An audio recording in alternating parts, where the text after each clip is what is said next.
So again, it's great to see so many people from the community, so many colleagues, and so many students. And Dr. Christie, your students are here too, so I didn't want to leave them out. Hello, Dr. Christie students.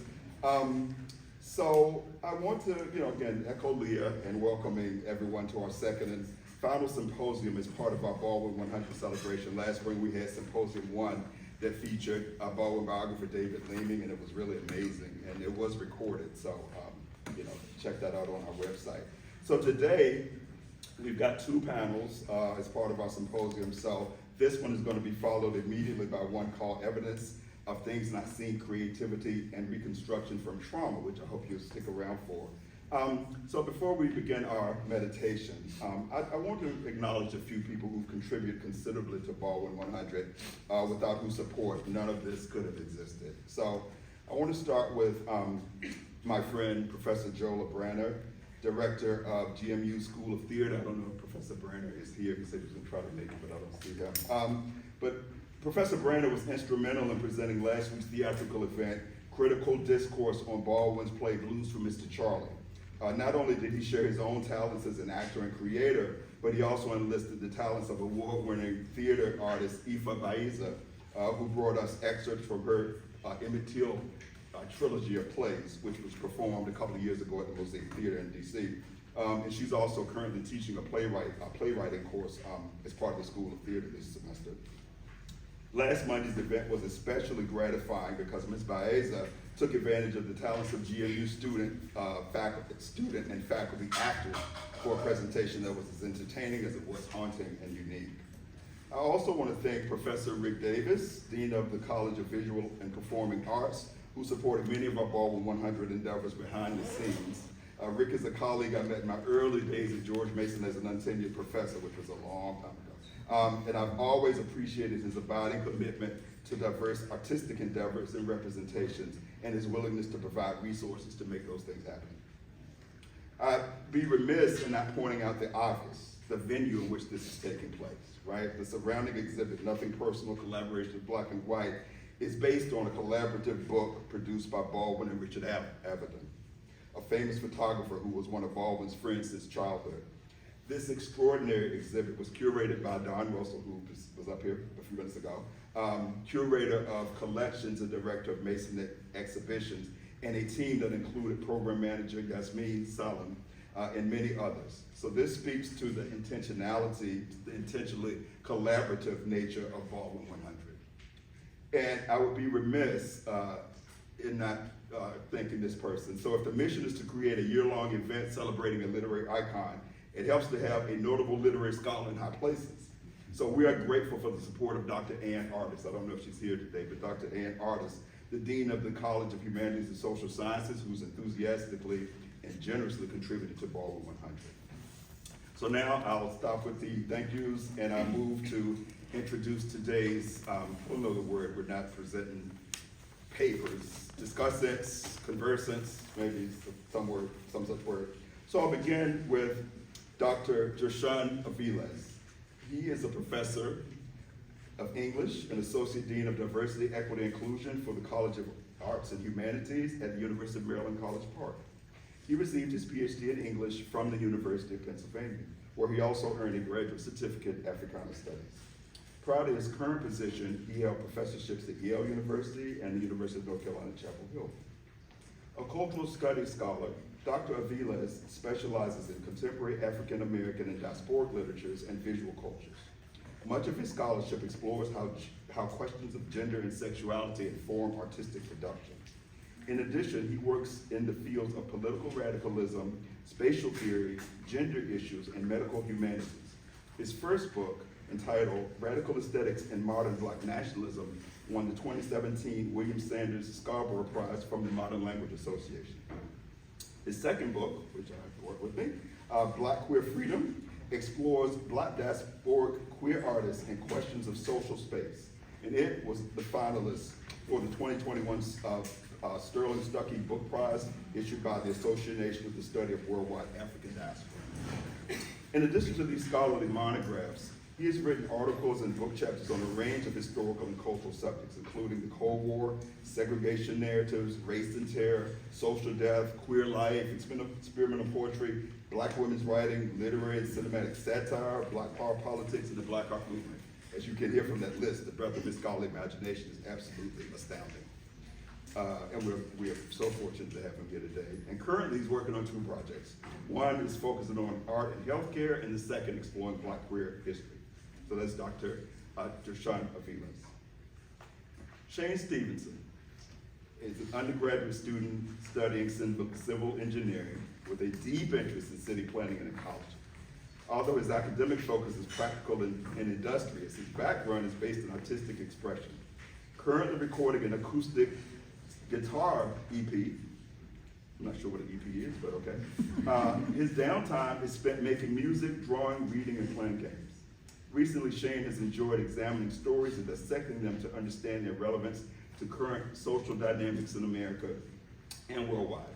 Without a doubt, his highest achievement in college so far is being selected by his former professor, Leah Mehta, to speak on a panel to celebrate the impact of James Baldwin in the month of his 100th birthday. So we are so glad you're here, Shane. One of the wonderful things about all of the events we've had is that they have included students. It's just not like a lot of old people like me standing up and yapping, right? It's young people who also Baldwin speaks to as well. Like Baldwin even wrote a children's book, which a lot of people don't know. So now let us begin our meditation on masculinity and sexuality in James Baldwin's art and life. James Baldwin, whose passionate, intensely personal essays of the 1950s and 60s on racial discrimination in America made him an eloquent voice of the civil rights movement, died of stomach cancer early yesterday at his home in St. Paul-de-Vence in southern France. He was 63 years old. So read the first line of the New York Times obituary of James Baldwin, who passed on December 1st, 1987.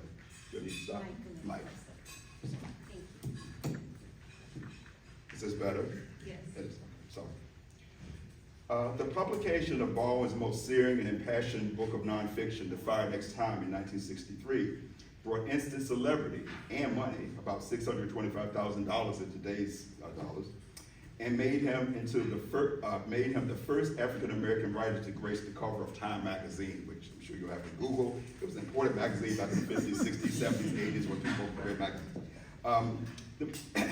The magazine praised Baldwin in the accompanying article, quote from the obituary. In the United States today, there's not another writer. At the time when the article was published, so that was in '63. In the United States today, there's not another writer, black or white, who expresses with such poignancy and abrasiveness the dark realities of the racial ferment in the South and North, end quote. As if the East and the West didn't have its own racial ferment. I'm just saying. Unwittingly and even reluctantly, Baldwin had been elevated to grace man status, the eloquent spokesman for his people that included such iconic figures as W.E.B. Du Bois generations before. But while James Baldwin was heralded as the literary counterpart to Martin Luther King, given that Baldwin's steadfast message that the power of love could allow America to overcome and transcend its stark racial divides and long-standing anti-blackness, critics weren't nearly as receptive to his writings in other genres.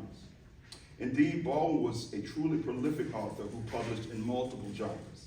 In addition to 6 books of nonfiction, he also wrote 6 novels, a book of short stories, 2 plays, a children's book, and later in the twilight of his career, a couple of books of poetry. The responses to his fiction and drama, however, weren't always so enthusiastic as those of his essays. The writer Randall Keenan, we really got a Chapel Hill thing going on today. I went to graduate school in Chapel Hill. Dr. Alivez was a professor at Chapel Hill, and Randall Keenan, the great writer who died far too young, who was really a disciple of Baldwin, also went to Chapel Hill as well. So Randall Keenan summed up the literary establishment's verdict on Baldwin's writing in the years following his death, quote, this is Randall Keenan, talking about the critics writing about Baldwin. Baldwin will best be remembered for his eloquent essays, but not for his fiction. This short-sighted view during much of his life and immediately following his death did a disservice to his truly radical reconception and reimagining of masculinity and sexuality in many of his essays and in almost all of his fiction and drama. Fortunately, some critics during his lifetime and scores of readers and scholars since his death have read his fictive and non-fictive writings interconnectedly, The fiction and drama as the genres where the ideas explored in his essays grew and blossomed into real-life characters and situations. Baldwin's essays on masculinity, while not garnering nearly the attention and praise of his essays on race, were still groundbreaking in challenging rigid and prescriptive ideas of American masculinity. Perhaps his most eloquent and intense critique of what he considered the severely flawed construction of American manhood our culture promotes is an essay published just 2 years before his death, Freaks and the American Ideal of Manhood. And just a warning, this will contain some language that is objectionable. And this is Baldwin. The American ideal, then, of sexuality appears to be rooted in the American ideal of masculinity. This has created cowboys and Indians, good guys and softies, butch and faggots, black and white. It is an ideal so paralytically infantile that it is virtually forbidden as an unpatriotic act that the American boy evolved into the complexity of manhood, end quote. Baldwin's scalding interrogation and dismantling of these polarized and reductive categories emerged throughout his fiction and drama, where he explores these simplistic conceptions of American masculinity. Baldwin's innovative reimagining of literary masculinity can be seen in such characters as John Grimes, his young fictive double in his painfully autobiographical debut novel, Go Tell It on the Mountain. John Grimes maligned for preferring reading over playing sports. Or another character, Rufus Scott, a central figure in Baldwin's 1962 novel, Another Country. Rufus is a tormented and tormenting African-American jazz musician whose inability to fit his bisexual self into the stifling mold of American heteronormativity has catastrophic consequences. But Baldwin should also be acknowledged for complexifying conceptions of white masculinity as well, as his body of work offers critical but nuanced images that demonstrate white American men also tormented by severely limiting notions of masculinity. Such characters include Lyle Britton in Baldwin's explosive civil rights drama Blues for Mr. Charlie, which was based loosely on the murder of Emmett Till in 1955. Or Jesse, the Southern sheriff in Baldwin's 1965 short story Going to Meet the Man. Lyle and Jesse are so infected by the disease of American hypermasculinity that they commit unspeakable acts of violence in works that prove one of Baldwin's core sentiments, that when you debase others, you debase yourself.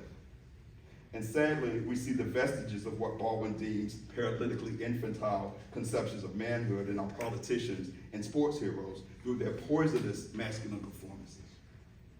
Baldwin's fresh and unique portraitures depict both white and black men in their full complexity as multidimensional characters and not simply as victims and victimizers. One possible source for Baldwin's rejection of stereotypical notions of manhood and his attention to the inner lives of black women was his upbringing in Harlem, where his impoverished family included his religiously tyrannical stepfather, his mother, and 8 siblings. As the oldest child, Baldwin often found himself in the role of caretaker, as he describes caring for his siblings during his father's funeral in his essay, Notes of a Native Son. So here's Baldwin talking about himself. While the preacher talked, I watched the children.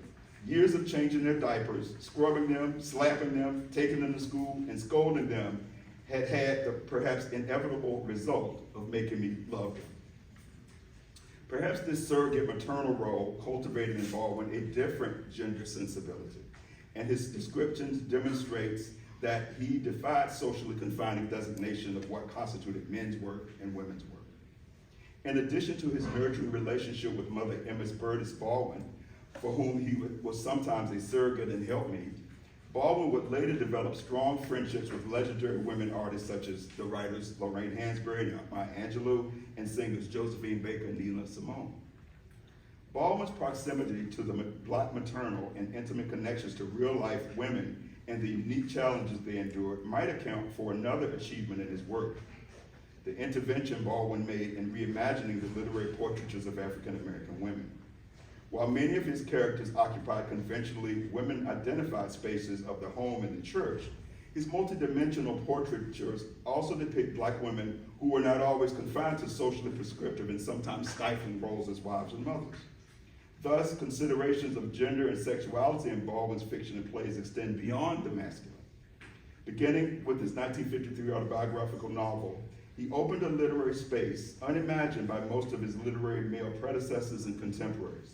Multifaceted images of Black women, many of them rejecting notions of feminine respectability disproportionately imposed on Black women who are assumed to be sexually immoral. His works abound with Black women who embody the full gamut of human expression, including sexual desire and longing.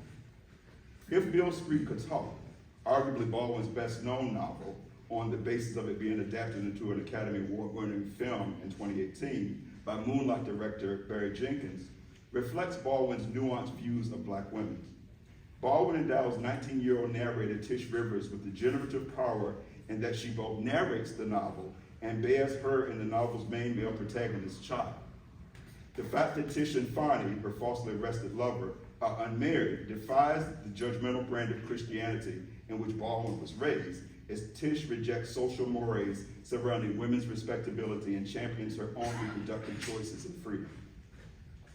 Jimmy Baldwin's disturbing of the peace with respect to masculinity, gender, and sexuality in the 50s and 60s made him the object of surveillance, policing, and vitriol, not only from the American government, but from fellow Black male writers and activists, both of whom stigmatized and maligned Baldwin for his sexual orientation. While the FBI viciously and creepily surveilled him in the 1960s for his subversive racial views, his sexuality made the campaign launch against him even more vicious and ugly. And the handout I gave you includes some quotes from these FBI files about Baldwin. If anybody's interested, this is a big old book. This is a collection of Baldwin's FBI file.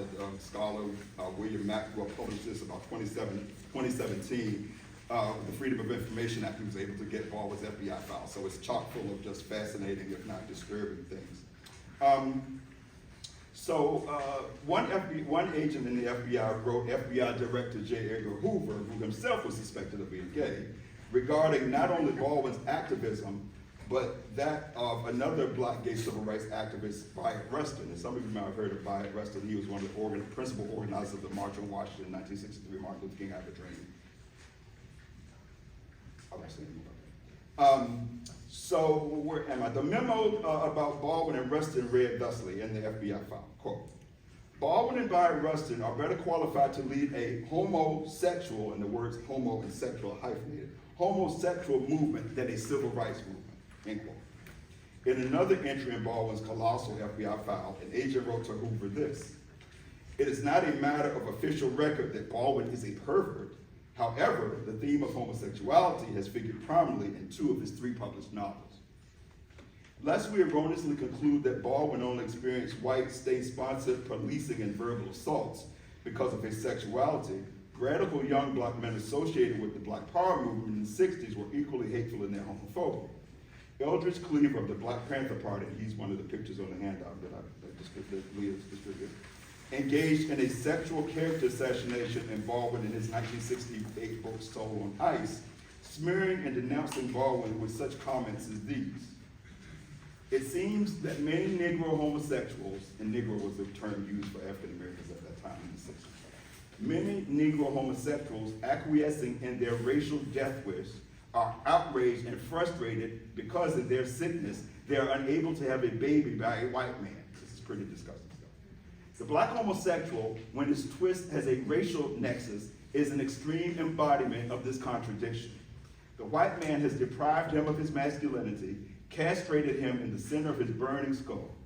The racial death wish is manifested as a driving force in James Baldwin, end quote. The picture on the handout thus contrasts the soft Baldwin, and this is actually the same picture that's on the cover of this FBI book, the soft Baldwin with members of the radical, ultra-masculine Black Panther movement who saw themselves as the embodiment and guardians of true, straight, and strong Black manhood. This is one of my favorite images of Baldwin as he walks down the street in his native Harlem, the writer with his ever-present cigarette that one might mistake for an actual body part. In most of Baldwin's pictures, he's holding a cigarette. His very essence, his being, his bearing countered the Panther's masculine correctness, the old school and outdated idea that men must appear stoic or aggressive or hard or even violent in their demeanor, anything other than soft or feminine. One widely known Baldwin scholar, Marlon Ross at the University of Virginia, describes such images of an unbothered and self-assured Baldwin, representative of what Ross calls the writer's sissy heroics, his unabashed and fierce presentations of self without regard to limiting and stereotypical notions of masculinity. Despite the venomous gay bashing and assault on Baldwin as a homosexualized perversion of authentic, heterocentric black manhood, the writer was undeterred and relentless in being true to himself as a man, as a black man, as a gay man, and as an artist. He risked his literary life publishing Giovanni's Room, his second novel, in 1956, and this novel depicts the failure of love to triumph over society's prohibitions against men-loving men. And while the 2016 Academy Award-winning film Moonlight has been celebrated for portraying what appears to be an intimate relationship between two young black men that began in their difficult and dangerous boyhoods in the hood, Baldwin's last novel, Just Above My Head, preceded the film by over 35 years and displayed Baldwin's courage and daring to write candidly about young black males' same-gender desire and emotional, spiritual, and physical intimacy. One of my students commented that they assumed that the 1969 Stonewall Rebellion would have had a transformative impact on Harlem native Baldwin as a proud and relatively out gay man and artist who'd spent some of his formative years in the artsy and sexually more liberal New York City neighborhood of Greenwich Village. Google Maps says that Harlem and Greenwich Village are separated by about 4 miles, but for Baldwin, that was basically light years apart. The confrontation at a bar called the Stonewall Inn, where gay and trans patrons battled New York City police for 3 days following years of persecution and abuse, launched the modern gay civil rights movement.